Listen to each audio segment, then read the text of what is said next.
the man who refused to quit. Imagine standing in front of a job interview panel, sweating, rehearsed, hopeful, and then walking out empty-handed. Now imagine doing that 30 times. Imagine applying to Harvard University 10 times and receiving 10 rejection letters. Imagine being turned away from KFC, a fast food restaurant, along with 23 other applicants, while you are the only one who does not get hired. Imagine failing your university entrance exam, not once, but twice. Imagine being told, over and over again, in ways both subtle and blunt, that you are simply not good enough. Most people would stop. Most people would sit down, quietly accept the story the world is telling them about themselves, and find a smaller life to live. Jack Ma did not stop. And what happened next is one of the most staggering stories in the history of business, technology, and human will.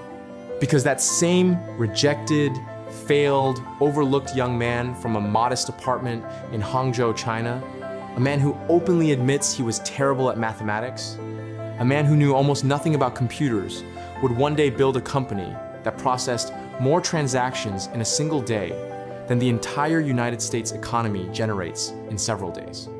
He would stand in front of the New York Stock Exchange for the largest IPO in history. He would become one of the richest people on the planet. But before any of that, before the billions, before the global stage, before Alibaba, there was just a small, restless boy in Hangzhou riding his bicycle through the early morning fog, searching for something he could not yet name. Hangzhou in the 1970s was a city of beauty and contradiction. Nestled among ancient hills and the shimmering surface of West Lake, it carried the weight of 1,000 years of history. But in those years, China itself was struggling through one of the most turbulent periods of its modern life. The Cultural Revolution had rattled the country's foundations. The economy was closed, cautious, and fragile.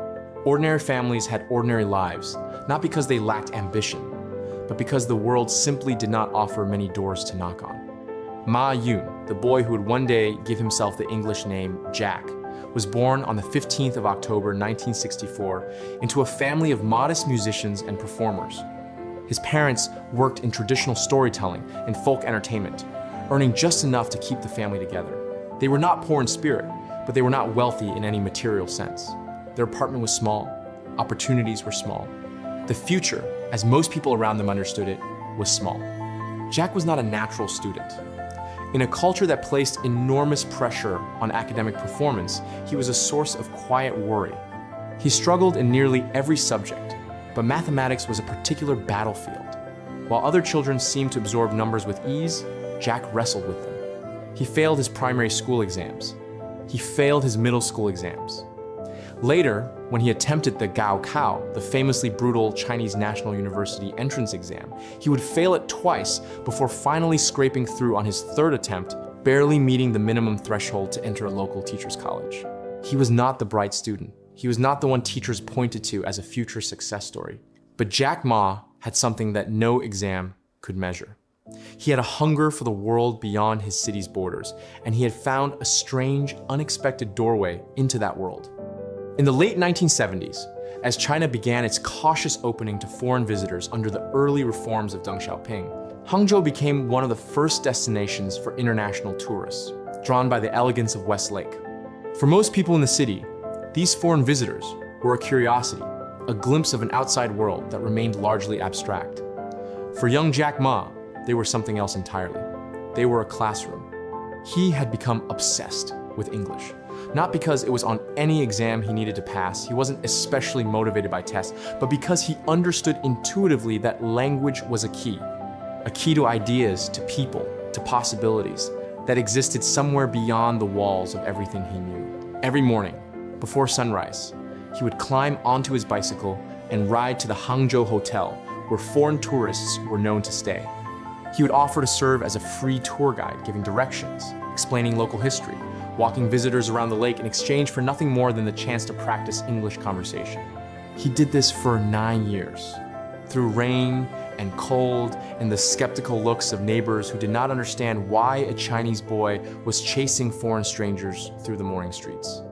One of those tourists, a man named Ken Morley from Australia, was so struck by the boy's determination that he stayed in contact with Jack for decades afterward, and later said that even in those early years, there was something unmistakably different about him. He wasn't performing enthusiasm.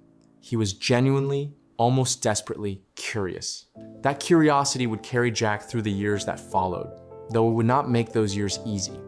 He graduated from Hangzhou Normal University in 1988 with a degree in English education, a degree that, in the landscape of early post-reform China, was not exactly a golden ticket.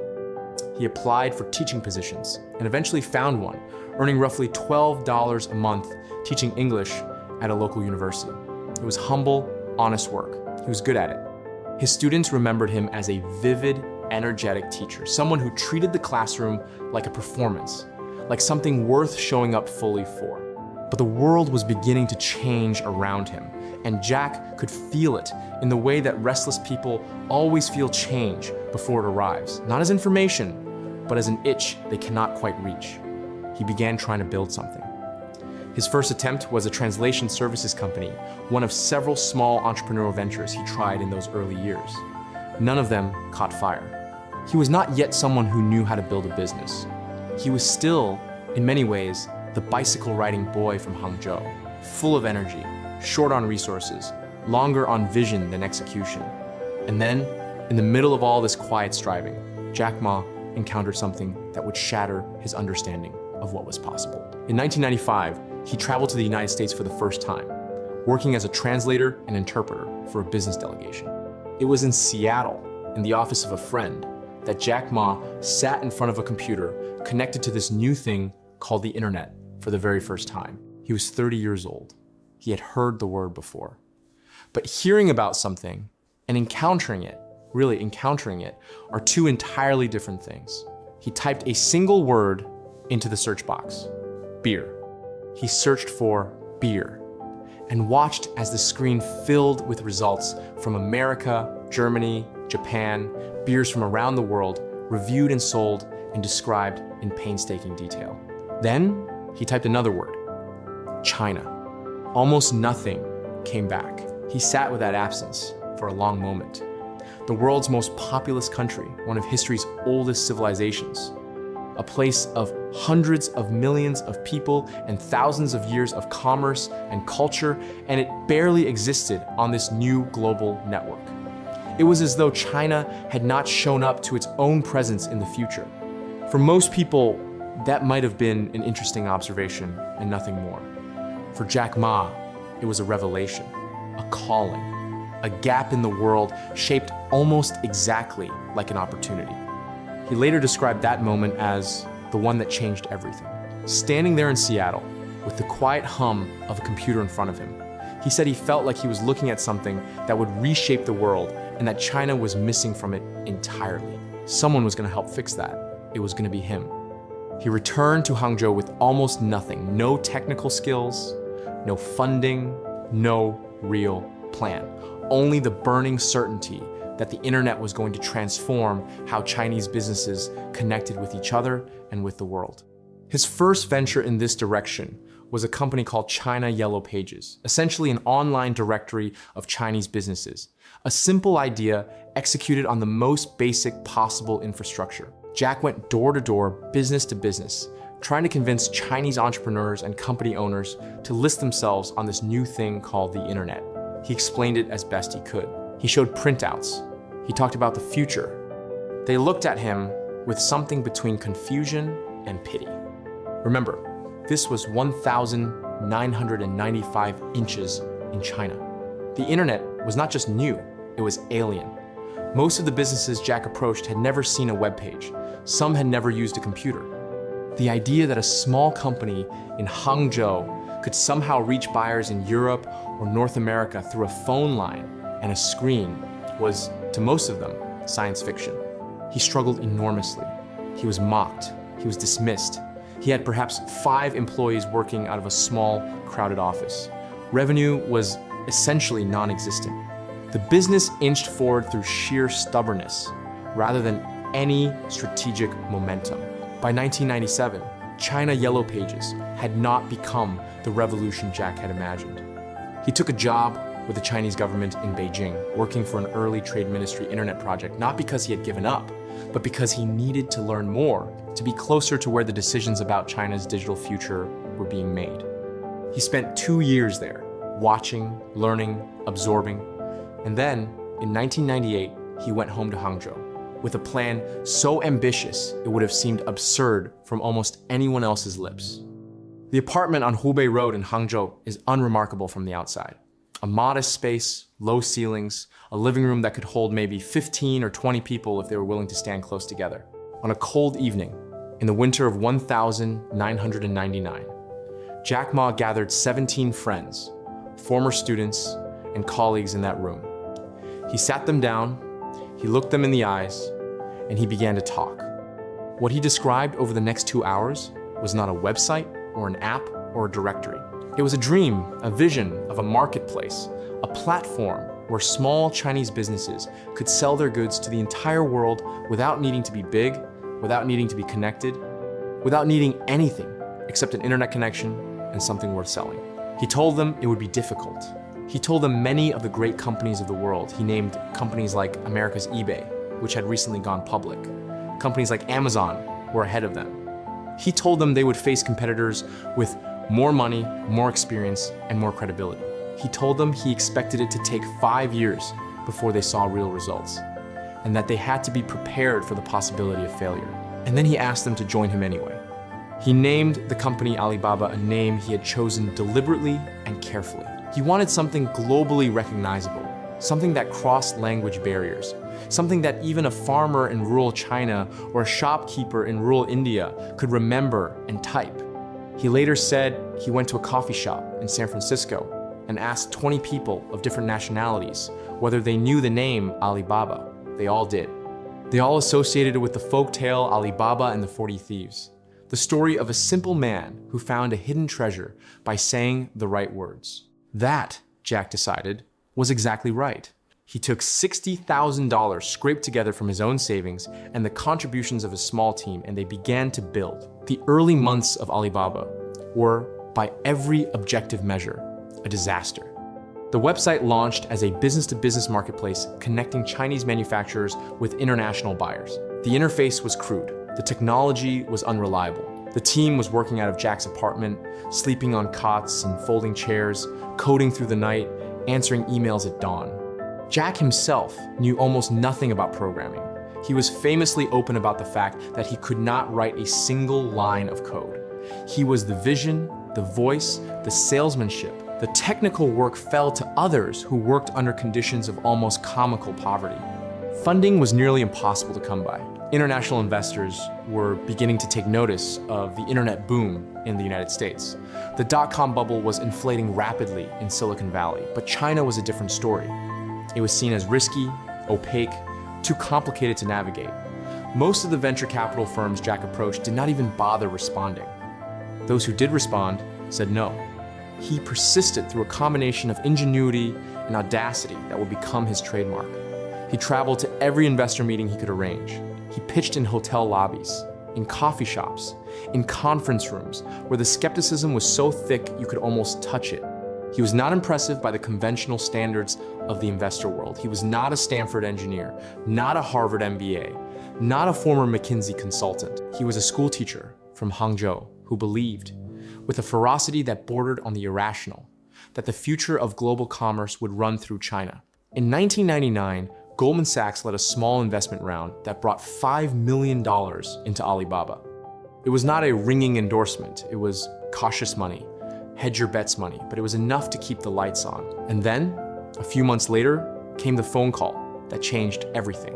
Masayoshi Son, the Japanese technology investor and founder of SoftBank, agreed to meet Jack in Beijing. Their meeting lasted 6 minutes. In those 6 minutes, Son decided to invest $20 million in Alibaba. Later, Son said he had made the decision not based on any business plan or financial projection, but because of the gleam in Jack's eyes. He had seen that gleam before, he said. He had seen it in himself. $20 million was an almost unimaginable sum for a company operating out of an apartment in Hangzhou. It did not make Alibaba safe. Nothing could have made Alibaba safe in those years, but it gave Jack room to breathe, room to build, room to make mistakes and survive them. And the mistakes were coming. Big ones. In the year 2000, the dot-com bubble burst. Across Silicon Valley and technology markets worldwide, the wild enthusiasm of the late 1990s collapsed overnight. Companies that had been valued in the billions went to zero, investors fled.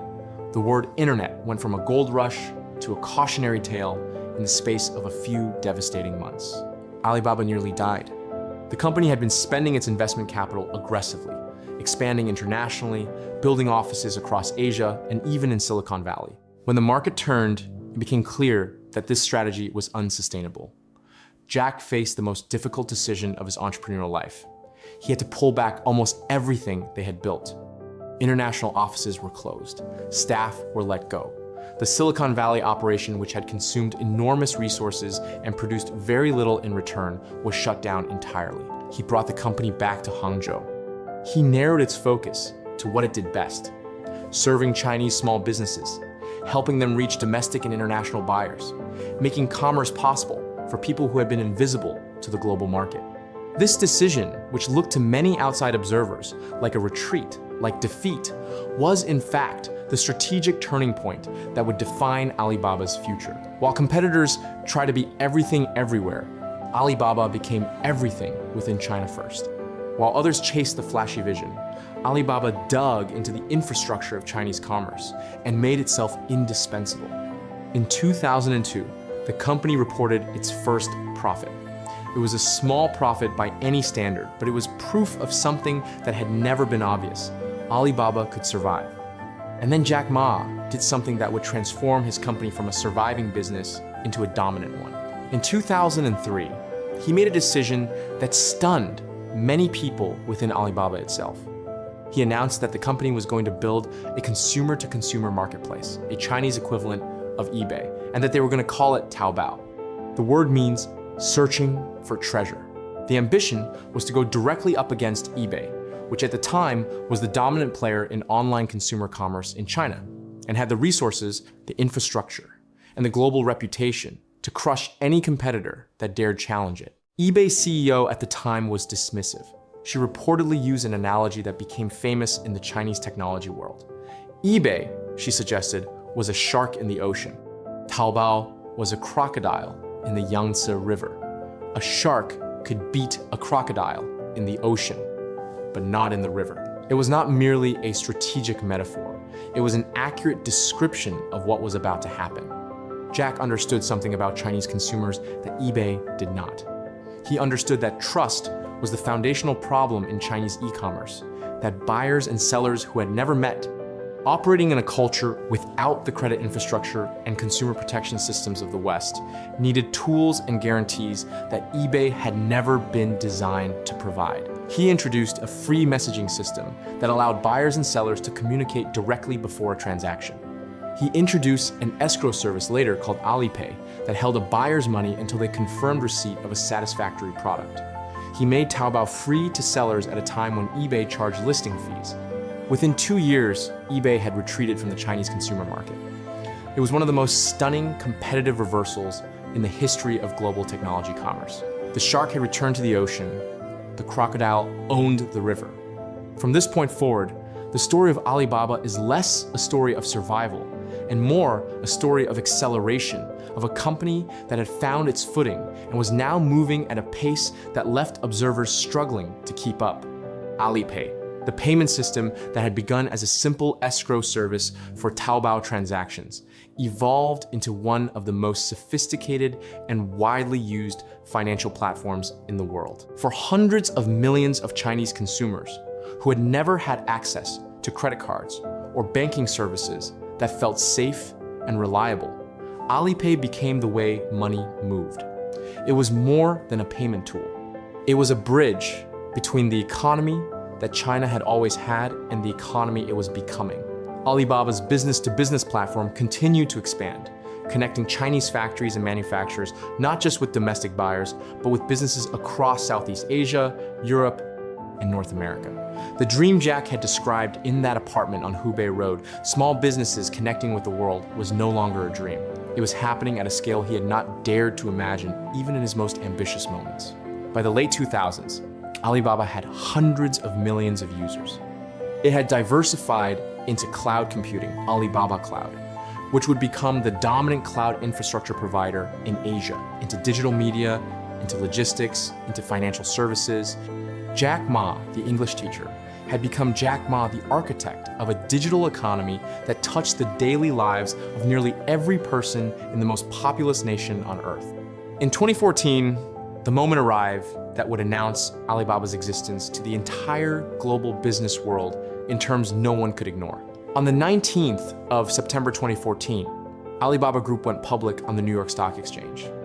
The IPO raised $25 billion, the largest initial public offering in the history of financial markets. In a single day, Jack Ma became one of the wealthiest people on the planet, with a net worth that would eventually exceed $30 billion. The boy who had been rejected from KFC, who had failed his college entrance exam twice, who had been turned away by 30 separate employers, who had delivered pitches to rooms full of investors, who could barely conceal their condescension, that boy now stood at the center of the global financial world, while cameras flashed and numbers climbed on a screen that would have meant nothing to him in 1995, in Seattle, sitting in front of a computer for the first time. There is a quality in Jack Ma's story that resists the usual arc of the inspirational narrative, the clean line from suffering to triumph, from nobody to somebody, from zero to everything. Because the truth of his life is more complex and more interesting than that. He was not simply the brilliant visionary who saw what others missed. He was also someone who made catastrophic mistakes, who nearly lost everything multiple times, who led a company through crises that would have destroyed most organizations. He was not always right.